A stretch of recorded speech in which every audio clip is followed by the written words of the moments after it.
using creating personas. In this lesson, we are going to create our first personas, which are imaginary people who have their age, occupations, gender, interests, goals, frustrations, biography, and etc.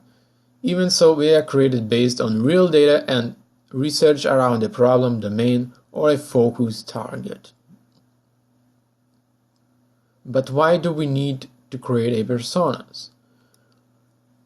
Probably the most important reason to create personas is to set a common understanding of the final user, so that a coherent strategy is defined that will result in a product that is user-oriented and meet the user goals. So now I will give you a few questions which could be asked during a persona development. I will give you a link to the website where I found them, and you will see there more of them. Questions to ask during persona development. What is the purpose of the app? What are the goals of the app? What is the age of your person? What is the gender of your person? What is the highest level of education this person has received? How much work experience does your person have?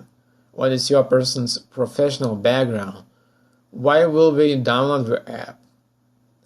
What technological devices does your person use on a regular basis?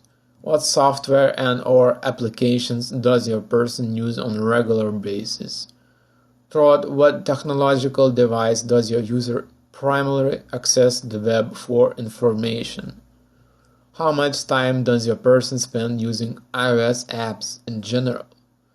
What is your person motivated by? What are we looking for? What is your person looking to do? What are his needs? What do we want of your app? So now, as you know what personas are and why we need them in order to start designing our newsreader app, I'm going to show you one simple example of persona I have created exclusively for this app. But if you are serious about your app users, you probably want to dig deeper in personas development and create way more of them.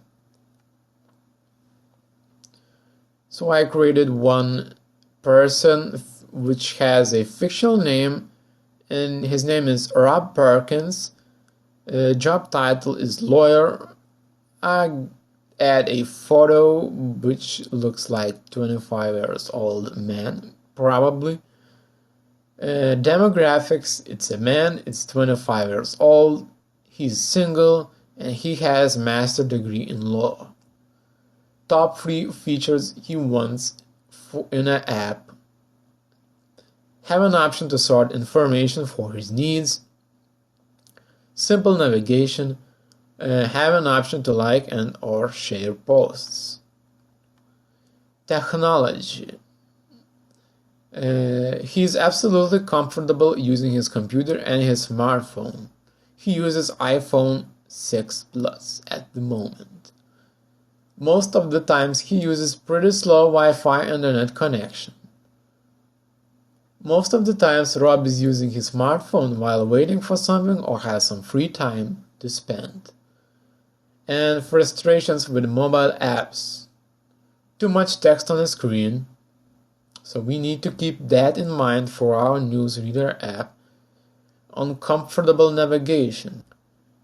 So we created this table for our imaginary friend. And what conclusions we could do for Rob? We could make sure not to make app design too wordy. Easy to use navigation without unnecessary navigation elements. Consider that Rob most of the times has slow internet connection. Have an options to customize news in a main app screen because Rob likes customization by his own needs. Show only relevant news and add sharing and liking functionality to our app design. So that's it for persona development at the moment.